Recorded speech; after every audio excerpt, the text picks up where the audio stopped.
Twitch seems to be having some heavy traffic. Hello again, can everybody hear me?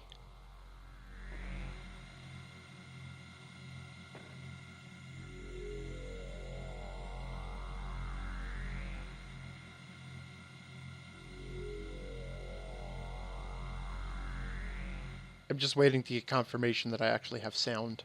I have to wait for the stream to catch up. Alright, good. Sound and video good. We are back online. And all I did while we were offline is I just wandered into this room that has the save point at the end. Alright, and now...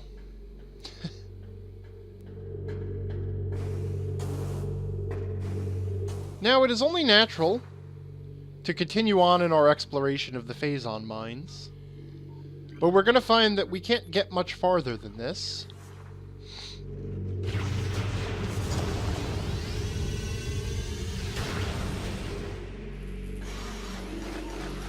Though this is actually a neat spot, because if you go under the deck plating here, where the guns can't hurt you,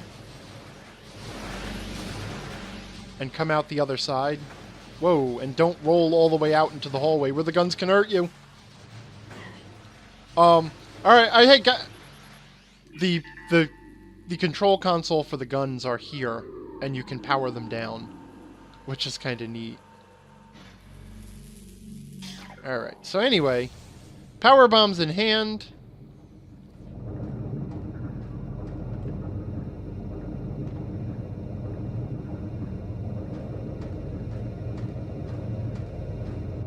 We now find our way down to the Phazon caves, where they are keeping more Metroids and have been mutating them.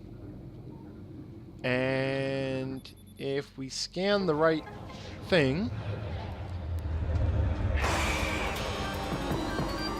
we let the Metroids out and surprise the hell out of the space pirates. Meanwhile, I'm going to get my ice beam on for when the Metroids eventually finish up with the pirates. And then I have to finish up the... Whoop. You guys done eating?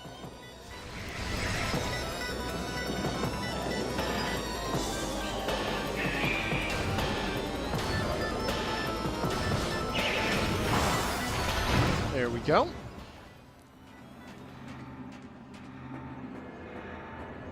All right.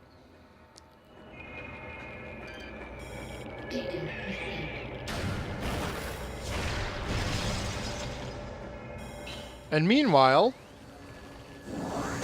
spectral increase at Talon site.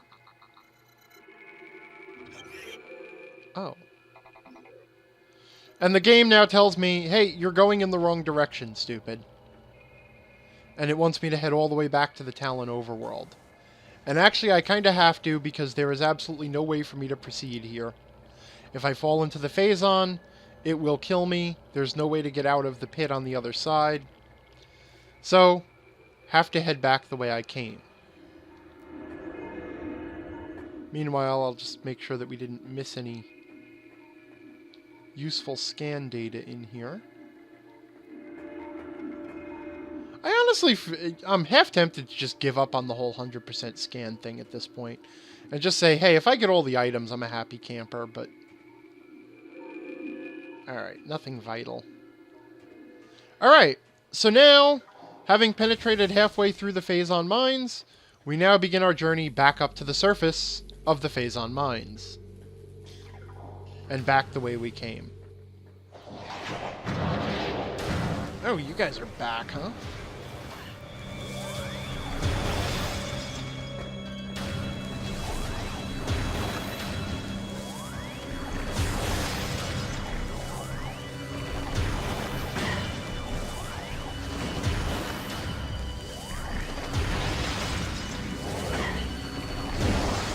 Alright, that's enough of that. Just pop back in here and save. Nice chain kills. Oh, thank you. Yeah, I honestly, mostly accidental. It's just, when the ice beam goes off, it actually does have a little bit of an area effect on it. So, it tends to catch more than one pirate, which is nice when they get close together like that.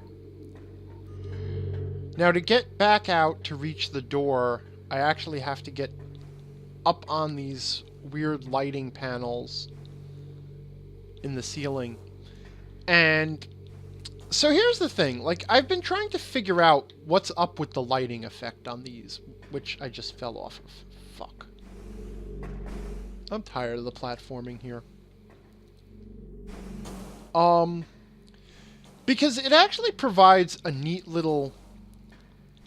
the thing is, with the lighting kind of extending up off the top of the platform, it helps you see where the platform is.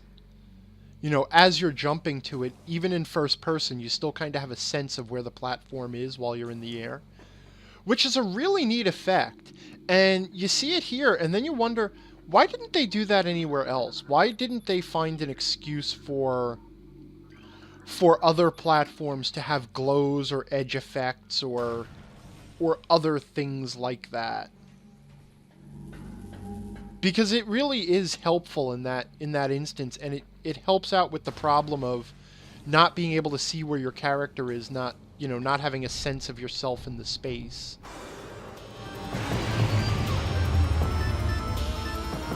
Now, this is actually another elite pirate, same as the one I already encountered.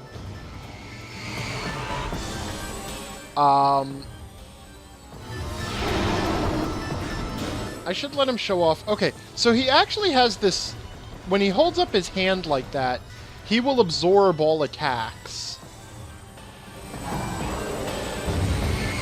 So you have to wait until he gives you an opportunity to fire. He'll even absorb super missiles if you let him. You know, if you fire it while he's got his hand up.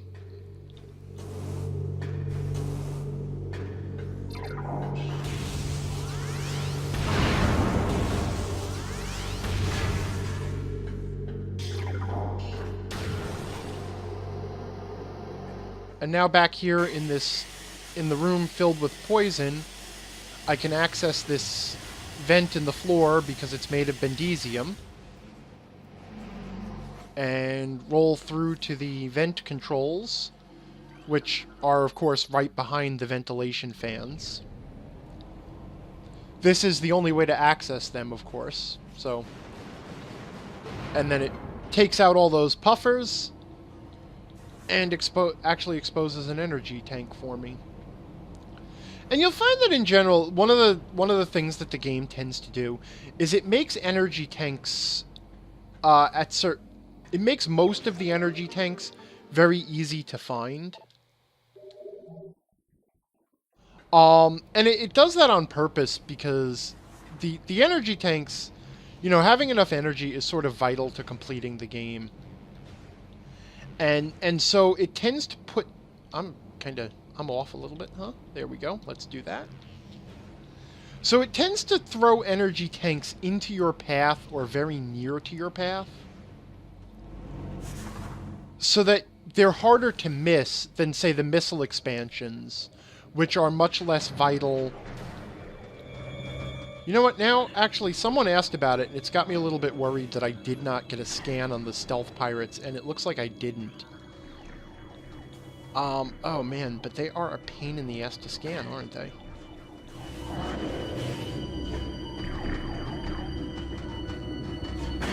Come on.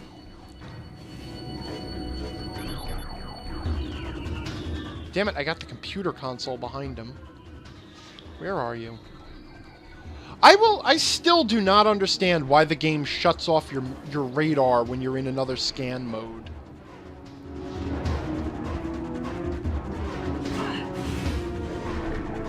Just... Nope, that's a computer. Come on, guys.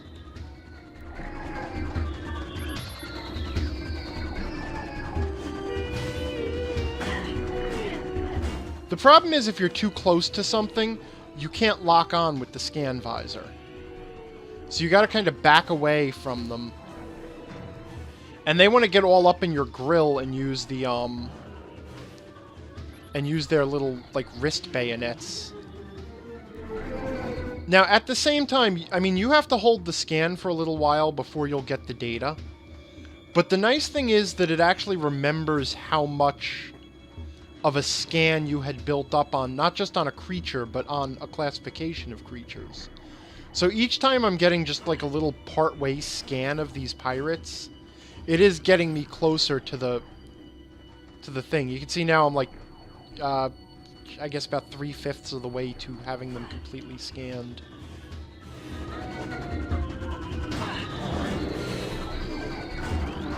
This is actually a little bit harder with the Wii controls. I'm not sure why.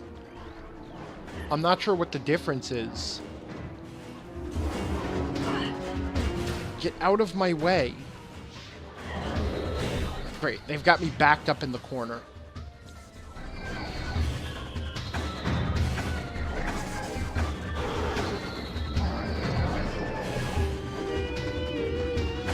You know what? 100%ing the scans now just is so not worth it. This alone is just a pain in the ass.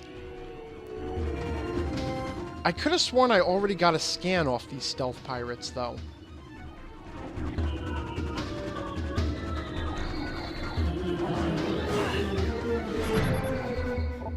Damn it! That's their logbook again. Thank you! Son of a bitch! Hi, Gremlin! No, you didn't miss much. Well, actually you've missed about 90 minutes at this point. Yeah, kill fucker. Yeah, now I can see you. Huh? Kind of a pain in the ass, isn't it? Friggin' predator vision on now. Still can't hit you, but I can see you now. There we go. Pain in my ass. Hate you guys. Let's do this with the wave beam. I'm more comfortable with the wave beam.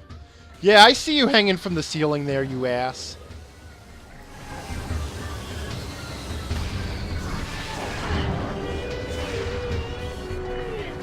Oh, God. They found me.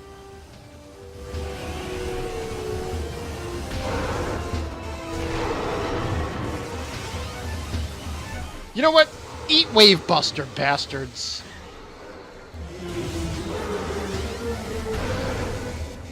Are you... It took him a while to stop twitching, huh? Whoops. Might have overdone it there. Alright, let's get the hell out of here.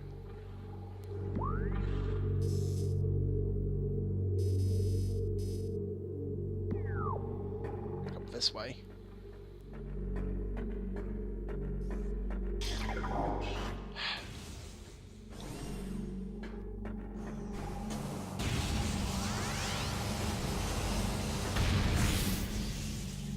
Yeah, I know. Wrong weapon. Alright, now making our way all the way back out of the Phazon Mines. And actually I'm a little bit surprised because the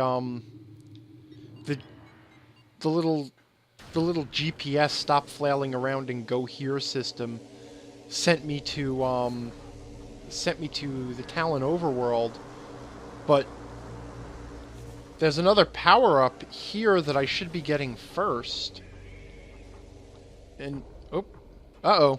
Metroid's got out.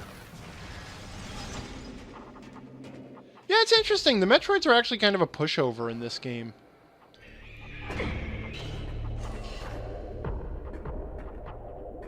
You know, I mean, they make up for it because, toward the end, they introduce a couple of different varieties of Metroid. But in general, the Metroids are kind of easy to deal with.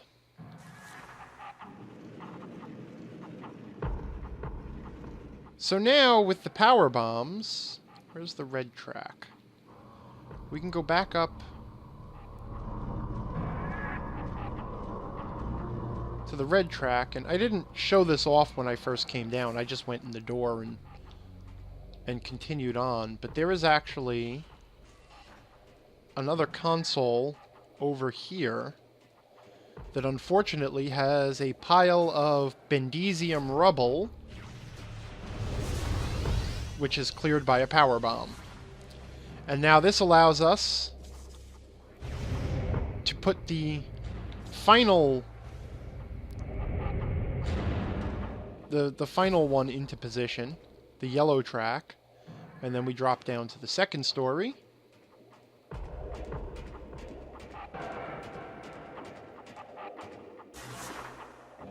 Demystics says varieties of Metroid, so like there's a Metroid Prime. Well, you know, I don't want to give anything away, but there's a reason that there's there's a reason for the title of this game. I didn't line that up, did I? Okay. But actually there have been throughout Metroid there have been a lot of different varieties of Metroid. So the first game introduced the standard Metroid. And in the second game, we learned that there are a number of evolutions of Metroid, or not evolutions, but a number of more powerful varieties of Metroid, which were all Greek letters. So there was the Alpha, Beta, the Gamma, the Zeta, and the Omega, I believe. Plus there is a Queen Metroid. Super Metroid also introduced the Mocktroids, which were failed attempts to clone Metroids by the Space Pirates. Then in this game we get, well, we've already seen one Hunter Metroid in addition to the standard Metroids. And then there's one more variety? Yeah, there's one more variety of Metroid in this game. Not counting the boss of the game, Metroid Prime. So yeah, there's a lot of different types of Metroids. Meanwhile, I finally have the Grapple Beam back. And I think the Grapple Beam is actually the last power-up that Samus started the game with and lost. And the Grapple Beam simply allows me to use those grapple points to swing across. It's not great in first person, but it's not too bad. Hey, Dith Rambos!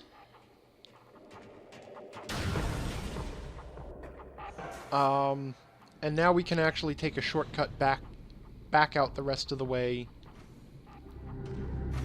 through these water tank things, which I'm sure serve some sort of useful mining purpose. Did I go the wrong way? That's weird. Whoops. I guess I did.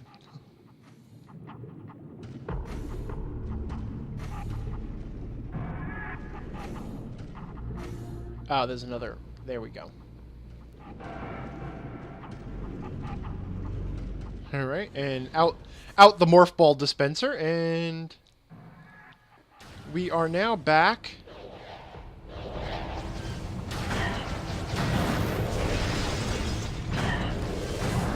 That guy missed his jump, huh?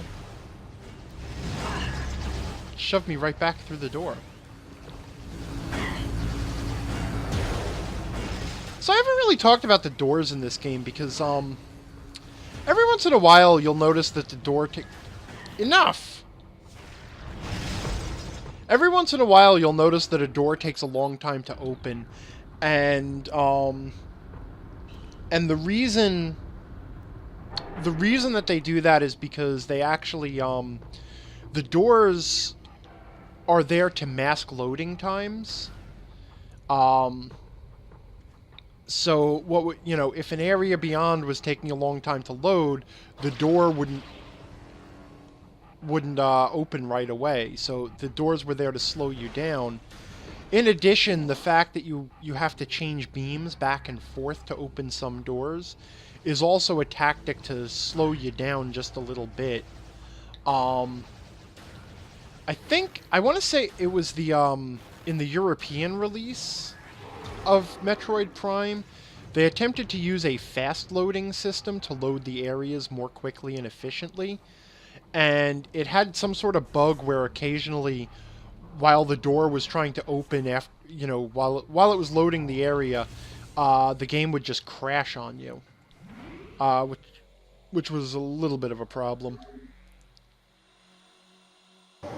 Domestic says, I was expecting a temple guard to jump out and take your pendant of life.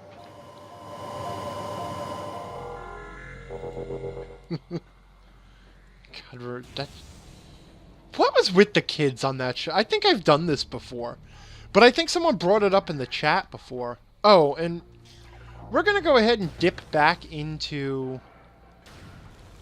the Phazon Mines here for just a moment, and grab a couple of power-ups that are pretty... Oh, shit. I guess I'm not hitting you, huh?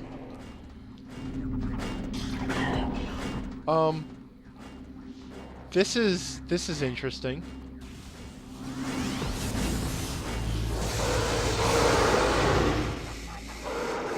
Not sure what the hell was going on there. But we're gonna grab a couple of quick and easy power-ups that are... Oh, man!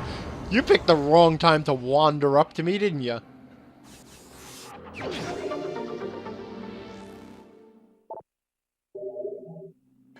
Oh, Domestic said I actually got him and his daughter started watching Legends of the Hidden Temple. Which, I cannot remember when I talked about it, but it was this Nickelodeon kids game show, which featured a number of, basically these 8 teams. They would compete in a number of athletic challenges, obstacle courses, that kind of thing. And it culminated with the winning team going through this sort of combination obstacle course maze based on exploring this, like an ancient Indiana Jones style temple. And in it there were these, what would happen is you would have, during the game you accrued pendants of life, they were called, for winning certain challenges. And there were these temple guards hidden throughout the temple that would leap out if you went into the wrong room, and they would kidnap a kid, drag him away, which in itself is kind of horrifying. Unless you had a pendant of life, and then they would trade the pendant of life, and you could keep exploring. It was a pretty... There was actually a series of really weird, oddly physical kids game shows. There was one, and I want to say it was on WPIX, which was the forerunner to the WB, or CW, I guess it's called now. And that one was called Funhouse, and it was basically built around an athletic track. And at the end, there was again this sort of obstacle course maze type setup with all these weird, goofy rooms and things. Let's see. There was one called Finders Keepers. That was a Nickelodeon one, and the whole setup was this giant prop house, filled with just all sorts of crap, and it was a hidden object style game where you would have to search through these rooms for like one hidden object that answered a riddle.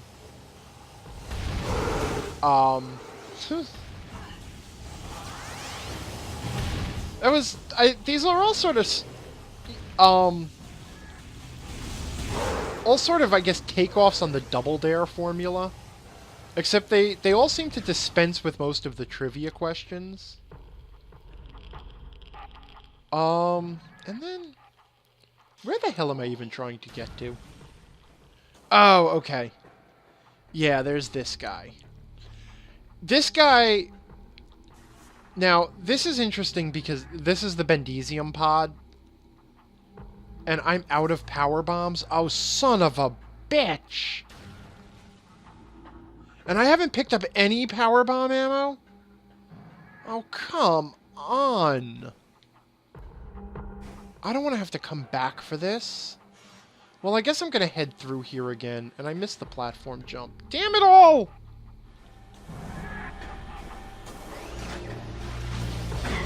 Do not even start. And where are all the crates? The crates on this floor are gone.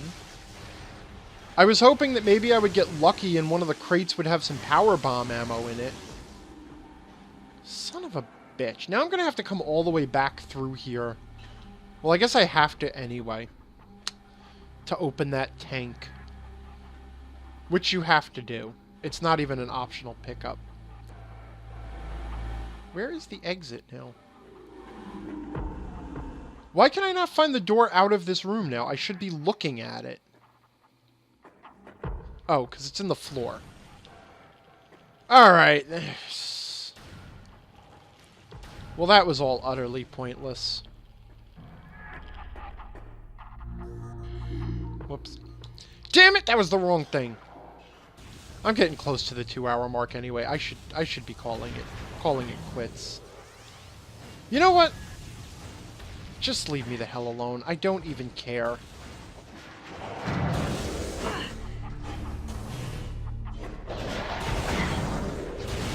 You're not even worth my time. You are beneath me, stupid ice pirates. You are not worth the time it takes to change my weapon. That's right. Just keep firing away. I'm heading to a save point. It's going to restore my energy, so I don't give a crap. I'm going to be back through here later. And I am going to come through and I am going to kick all of your asses. I am going to wave beam you. You ice troopers are going to be really screwed because I might even have the ice power up by the time I come back through here. So to hell with all of you. You know what? Even you stealth pirates do not care. Talk to the arm cannon. I hear all you guys getting ready to attack me. Not even going to engage. I'm done with this.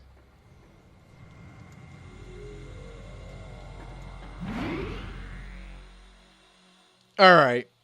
Alright, yeah, that is it. It is time to call it a night here. So, we did pretty good. We got through the Phazon Mines. Got through the wrecked frigate.